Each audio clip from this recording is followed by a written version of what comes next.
Surrounding की energy किस में आ रही है, सिस्टम में आ रही है। तो ये सराउंडिंग का टेम्परेचर कम हो जाएगा, सिस्टम का हाई हो जाएगा, just like endothermic process evaporation जो हम लोगों ने प्रीवियस यूनिट में पढ़ा। ठीक होगा।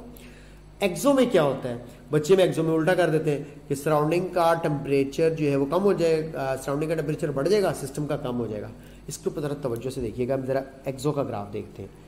स्टार्ट हुआ, रिएक्टर्स ने हीट एनर्जी गेन करना शुरू की। यहीं से समझ जाओ कि पहले सिस्टम का टेम्परेचर बढ़ेगा एक मैक्सिमम तक पहुंचने के लिए, जो कि आपको पता है एक्टिवेशन एनर्जी होती है। और उसके बाद जब तक प्रोडक्ट नहीं बनती तब तक रिएक्शन, आप देखें कि ग्राफ नीचे आ रहा है जो इंडिकेट कर रहा है कि प्रोडक्ट्स की हीट जो है वो काफ़ी कम हो रही है। तो अब आप ज़रा फैसला करें यहाँ पे, मुझे सिस्टम का टेम्परेचर पहले तो बढ़ाना चाहिए, वो एक मैक्सिमम तक जाने के लिए बढ़ेगा, एक्टिवेशन एनर्जी बैरियर अबोर करना है लाजमी हर सूरत में।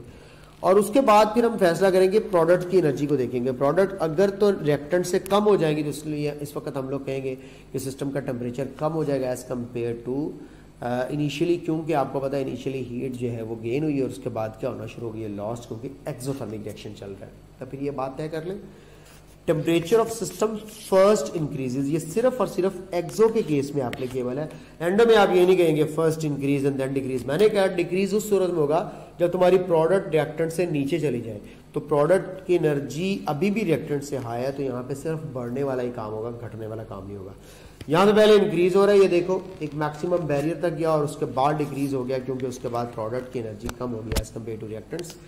ये है जनाब वो एनर्जी गैप जो कि आपको डेल्टा एच के नाम से आप जानते हैं, जिसको हीट ऑफ रिएक्शन कहते हैं। आइए जरा देखें ये हीट रिलीज या नेगेटिव साइन के साथ कैसे है, मैं आपको समझा देता हूं। डेल्टा एच नेगेटिव होने का तरीका क्या है, किसी भी रिएक्शन की हीट फाइंड करनी हो तो आप प्रोडक्ट की हीट में से हमेशा रिएक्टेंट की हीट को माइनस करते हैं और एक डिफरेंस आपको बताता है कि हीट ऑफ रिएक्शन क्या होगी। अब यहाँ पे डेल्टा एच हम लोग फाइंड आउट करना चाहते हैं, प्रोडक्ट की हीट में से रिएक्टेंट की हीट को माइनस करना है। प्रोडक्ट की 20 है हीट, रिएक्टेंट्स की 60 है। मैं दोनों का डिफरेंस देखूं तो मुझे मिल रहा है -40। इसका मतलब है यहाँ पे रिएक्शन की हीट के साथ -40 साइन इंडिकेट कर रहा है कि 40 एनर्जी रिलीज करेगा रिएक्टेंट्स ओवरऑल प्रोडक्ट्स में कन्वर्ट होने के लिए। बड़ा सिंपल सा क्वेश्चन है, इसमें ये एनर्जी इंक्लूड नहीं करनी है, आपको पता है ये एक्टिवेशन एनर्जी, इसका सेपरेट केस है। इसी तरह अगर आप यहाँ पर आ जाएं, प्रोडक्ट 60 की एनर्जी पर मौजूद है, रिएक्टेंट्स 20 की एनर्जी पर मौजूद है, तो यहाँ पर भी आप डिफरेंस फाइंड कर सकते हैं। 60 प्रोडक्ट्स 20 रिएक्टेंट्स तो मिलकर के हो गया 40। तो ये +40 अब आपको क्या इंडिकेट कर रहा है कि यहाँ पे 40 एनर्जी अब्जॉर्ब हुई होगी। देखिए रिएक्टेंट्स 20 से उठ के प्रोडक्ट 60 बनाने तक का गैप आपको बताएगा कि रिएक्शन की एंथैल्पी क्या है। ये जो आपको ब्लू एरो नजर आ रहा है ये एक्टिवेशन एनर्जी है। यहाँ पे मैं एक्टिवेशन एनर्जी को अभी नहीं छेड़ रहा, इसको अगले ग्राफ में जाकर अलहदा से छेड़ूंगा। तो अभी मैंने आपको बता दिया कि कैसे मैंने एक्सप्लेन किया सिस्टम का टेम्परेचर इंक्रीज, सराउंडिंग का decrease in case of endo, system का temperature first increase and then decrease in case of exo. ये बात भी समझ आ गई। उसके बाद देखिए ये रट्टा बेस्ड चीजें हैं, मोस्टली नॉन स्पॉन्टेनियस होते हैं एंडोथर्मिक, क्योंकि इनके लिए एक हाई एक्टिवेशन एनर्जी बैरियर चाहिए होता है, जैसा कि आप लोगों ने ये देखा हाई एक्टिवेशन एनर्जी बैरियर। उसके बाद these reactions are mostly reversible. क्यों, आप लोगों को ये भी मैं आगे चल के बता रहा हूँ यहाँ ग्राफ के अंदर, अभी यहाँ पर भी आइडिया दे देता हूँ कि फॉरवर्ड जाने के लिए तो ज्यादा एनर्जी बैरियर आप देख रहे हैं, लेकिन अगर एक एंडो रिवर्स आना चाहता है तो उसको रिवर्स आने के लिए ये जो बैरियर है ये काफी कम मिलेगा। तो ये एक्टिवेशन एनर्जी रिवर्स जाने का बैरियर कम होने की वजह से इनके लिए आसान है वापस आना। सो दैट्स वाई मैं कह सकता हूँ दे आर मोस्टली रिवर्सिबल। एक्सो में टोटली ऑपोजिट करते जाएंगे, आपको खुद ही समझ आती जाएगी, यानी कि एंडो समझ आ गया, एक्सो खुद ही समझ आ जाएगा। इनकी इंटरनल एनर्जी जो चेंज है वो भी पॉजिटिव होता है, क्योंकि सराउंडिंग से एनर्जी सिस्टम में आ रही होती है, यहाँ पे नेगेटिव होगा, सिंपल सी बात है। These are slow reactions। ये रिएक्शंस क्या होते हैं, स्लो होते हैं। ये रिएक्शंस फास्ट होते हैं क्योंकि हाई एक्टिवेशन एनर्जी बैरियर। याद करो कैटालिस्ट कैसे रिएक्शन को स्पीड अप करता है, एक्टिवेशन एनर्जी को कम। अगर ये एक्टिवेशन एनर्जी कम हो जाए तो आपको पता है ये रिएक्शन जो है वो फास्ट हो जाएगा। और ऑफ कोर्स एक्टिवेशन एनर्जी ज्यादा होने की वजह से मैं कह रहा हूँ कि ये रिएक्शंस जो है वो स्लो होते हैं, ये फास्ट होते हैं। इसीलिए इनको ज्यादातर आर्टिफिशियल या नॉन रियल कहते हैं, जो कि लेबोरेटरी वगैरह इसके अंदर करवाया जाता है। और ये ज्यादातर नेचुरल या रियल होते हैं, जो नेचुरली हो रहे होते हैं, स्पॉन्टेनियस। ठीक है, एक और बड़ा इंपॉर्टेंट पॉइंट यहाँ पे मैंने ऊपर जो बताया था ना, रिएक्शन के स्पॉन्टेनियस या नॉन स्पॉन्टेनियस होने को डिसाइड एक्सो और एंडो भी करते हैं, इसके अलावा गिब्स एनर्जी करती है, जो मैं अगले लेक्चर में डिस्कस करूंगा। Products are of high energy and unstable, बात हो चुकी है एंडो के केस में प्रोडक्ट्स हाई एनर्जी के अनस्टेबल होंगे। याद रख लीजिएगा, ये बात पहले भी पढ़ी है, एनर्जी और स्टेबिलिटी एक दूसरे के इन्वर्स होते हैं। ये बात आप लोग हरगिज किसी सूरत में नहीं भूलने वाले, एनर्जी और स्टेबिलिटी एक दूसरे के इन्वर्स होते हैं। Products are of low energy and stable, जैसा कि आप लोग ग्राफ में देख सकते हो। ये पढ़ा हुआ आप लोगों के पास एक एंडो का ग्राफ जिसमें प्रोडक्ट्स हाई एनर्जी के और अनस्टेबल, ये पढ़ा हुआ है एक्सो का ग्राफ जिसमें प्रोडक्ट्स लो एनर्जी के और स्टेबल दिख रहे हैं आप लोगों को। उसके बाद नंबर, ये बड़ा इंपॉर्टेंट पॉइंट है, number of bond breaks greater than bond form. एक तो तादाद है और एक स्ट्रेंथ है, दोनों बातें बताता हूं। ब्रेक ज्यादा हो रहे हैं, टूट ज्यादा रहे, इसका मतलब ओवरऑल एनर्जी एब्जॉर्ब हो रही होगी और फॉर्मेशन कम है। बिल्कुल स्टार्ट में बता चुका हूं कि फॉर्मेशन के दौरान रिलीज होती है। अगर एक रिएक्शन ज्यादा एनर्जी रिलीज कर रहा है तो समझ जाओ उसमें फॉर्मेशन जो है वो रिलेटिवली ज्यादा हो रही है एज कम्पेयर टू ब्रेकेज, जो कि एक्सो का केस है। एक और पॉइंट भी यहाँ पे आप लोगों को बताता चला जाऊँ, एक्टिवेशन एनर्जी के पॉइंट को डिस्कस करना मैं बड़ा जरूरी समझता हूँ। यहाँ पे जरा देखना, फॉरवर्ड की एक्टिवेशन एनर्जी ज्यादा है, बैकवर्ड की कम है इन केस ऑफ एंडो, इसलिए इस रिएक्शन को मैं इरिवर्सिबल रिएक्शन कह रहा था। ये जरा ग्राफ से समझते हैं। ये देखो, प्रोडक्ट से लेकर एक्टिवेटेड कॉम्प्लेक्स तक का ये जो आप बच्चा पार्टी को गैप दिख रहा है, ये है एक्टिवेशन एनर्जी फॉर रिवर्स, जो कि मैं आप लोगों को बता रहा था। मैंने कहा था आगे चल के बताता हूँ ग्राफ में। यहां से लेकर यहां तक का ये जो गैप है, ये है activation energy for forward direction. ठीक है, समझ आ गई बात की। और ये है प्रोडक्ट्स और रिएक्टेंट्स की एनर्जी का डिफरेंस। फॉर एग्जांपल रिएक्टेंट्स की 20 और प्रोडक्ट्स की 60 थी, जो मैंने आपको डेल्टा एच कैलकुलेट करके दिखाया, यहाँ पे +40। अब आप खुद फैसला कर लें, रिवर्स के लिए कम एनर्जी चाहिए, फॉरवर्ड के लिए ज्यादा एनर्जी चाहिए। तो इट मीन्स दैट कि मैं ये कह सकता हूँ कि एक एंडोथर्मिक रिएक्शन में फॉरवर्ड की एक्टिवेशन एनर्जी ज्यादा होती है एज कंपेयर टू रिवर्स। इसी वजह से इस रिएक्शन के अंदर क्या मौजूद है, रिवर्सिबिलिटी मौजूद है। ये भाग कर वापस आने की कोशिश करता है, लेकिन एक्सो के केस में आप देखिए ऑपोजिट होगा, रिएक्टेंट हाई प्रोडक्ट लो। ये है एक्टिवेशन एनर्जी फॉरवर्ड की, और अगर रिवर्स की फाइंड करना चाहते हैं तो चलते जाएं चलते जाएं चलते जाएं चलते जाएं चलते जाएं चलते जाएं, ये गैप पकड़ लो। अब ये जो इतना ज्यादा गैप है, ये एक्टिवेशन एनर्जी फॉर रिवर्स है। फैसला खुद कर लो, इसके बिल्कुल ऑपोजिट है।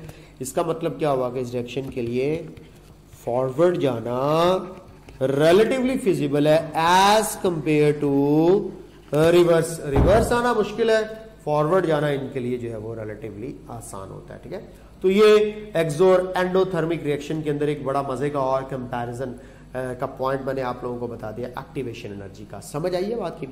अक्सर यहाँ पे बच्चे पूछते हैं कि एक एक्सोथर्मिक रिएक्शन में activation energy for reverse reaction कौन सी दो एनर्जीज का सम है। अब आप लोग जरा इस क्वेश्चन का आंसर बताओ, दे सकते हो। Activation energy for reverse reaction कौन सी दो एनर्जीज का सम है। आप कहेंगे सर मसला ही कोई नहीं है, ये देखें, reactants high transition state energy, ये ट्रांजिशन स्टेट एनर्जी। तो सर ये एक्टिवेशन एनर्जी एक तो फॉरवर्ड बन रही है यहाँ पे, लो जी एक्टिवेशन एनर्जी ऑफ फॉरवर्ड लिख देता हूँ। यहां से यहां तक आपने यहां से यहां तक का गैप बताना है, तो बेटे ये जो गैप है, ये वाला जो गैप यहाँ पे हम लोग चेक कर रहे हैं, ये है फॉरवर्ड की, और ये रिएक्टेंट्स और प्रोडक्ट्स के दरमियान ये क्या है, डेल्टा एच ऑफ रिएक्शन। तो इसका मतलब है रिवर्स की एक्टिवेशन एनर्जी सम होगी फॉरवर्ड की activation energy plus of course heat of reaction.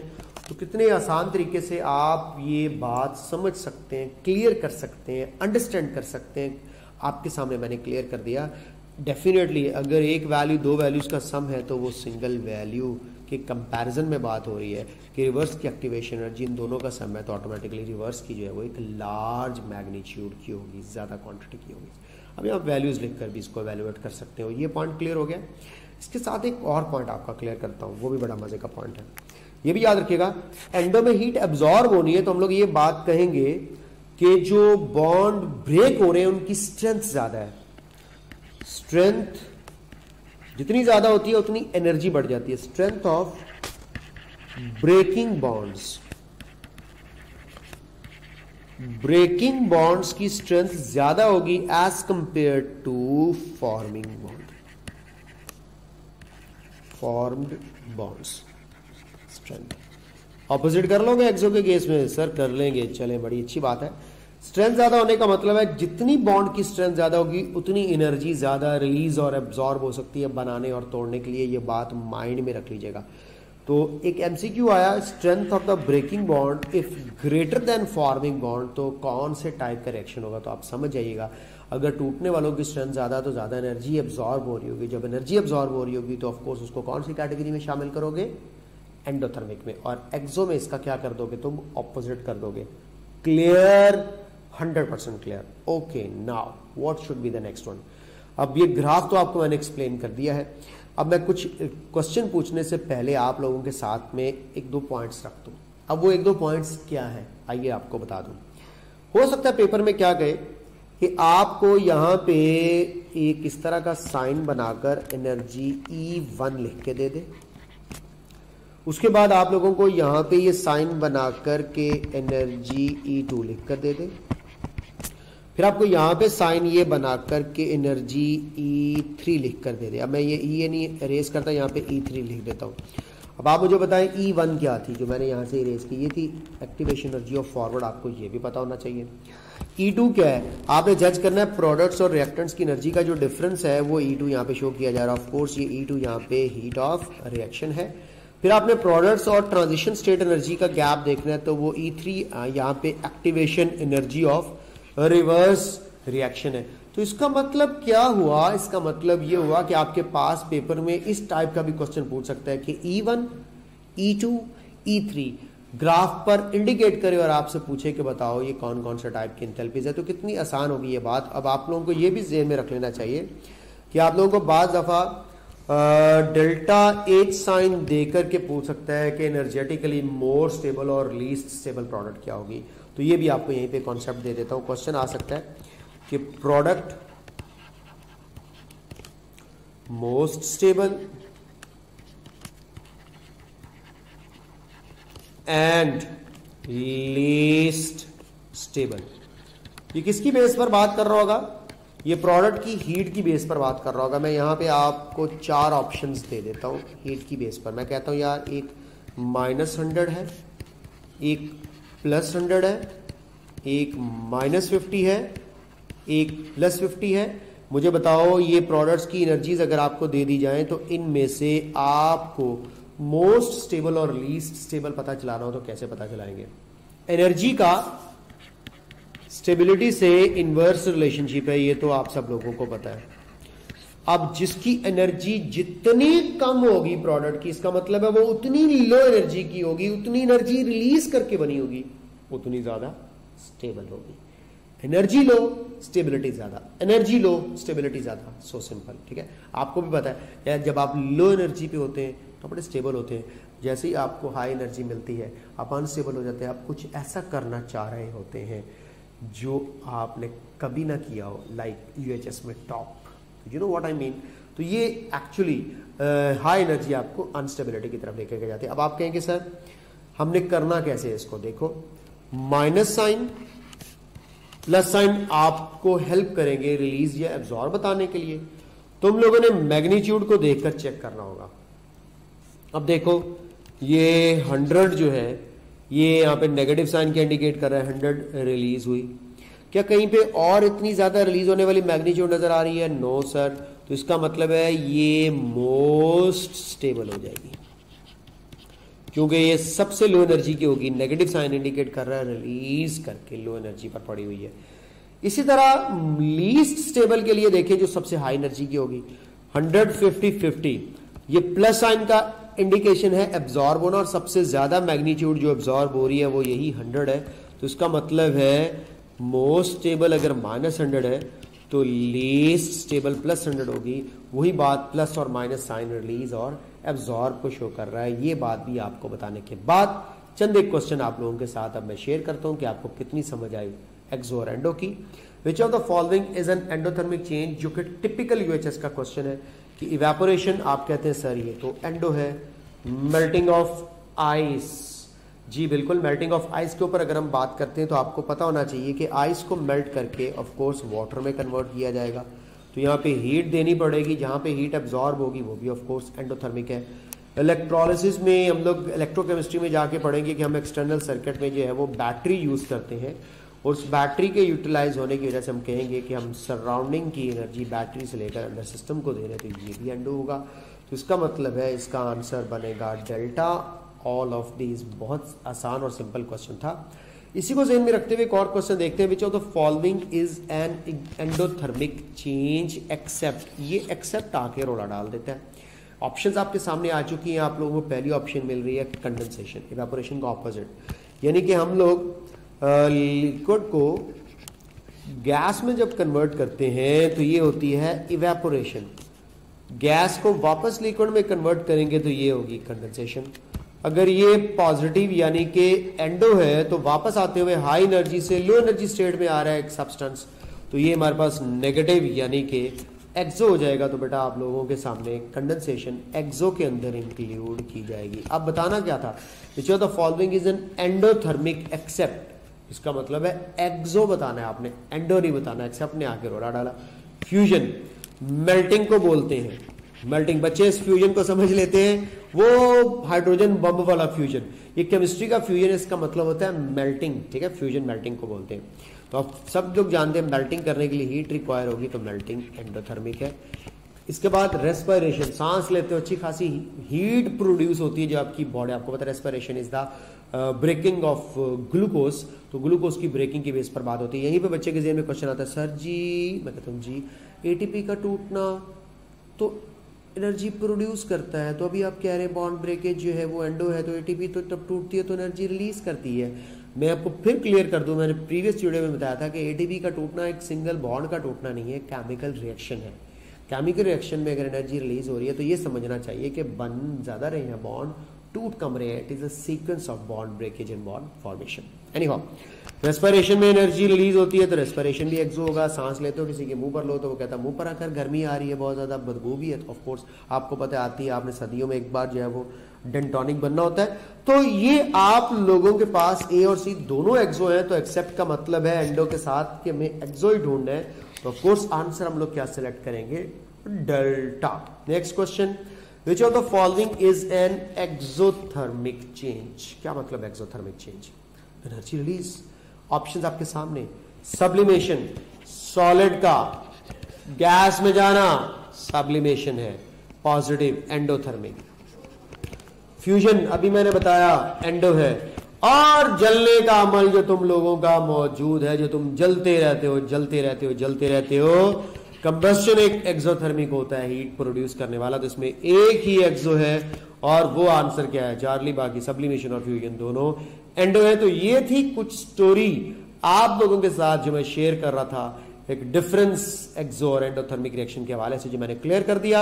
Next video में बनाऊंगा आप कुछ टर्म्स के ऊपर, लाइक थर्मोकेमिकल इक्वेशन क्या होती है, इसकी क्या इंपॉर्टेंस है, इसके अलावा enthalpy, entropy, degree of freedom, ये सारी चीजें इंशाल्लाह ताला नेक्स्ट वीडियो का पार्ट बना रहा हूं। तो आप लोगों को इस वीडियो में उम्मीद है एक्सो और एंडोथर्मिक रिएक्शंस और इनसे रिलेटेड ये क्वेश्चंस बड़े अच्छे से समझ आए होंगे। अपना ख्याल रखिएगा, नेक्स्ट वीडियो देखिएगा। खुदा हाफिज़।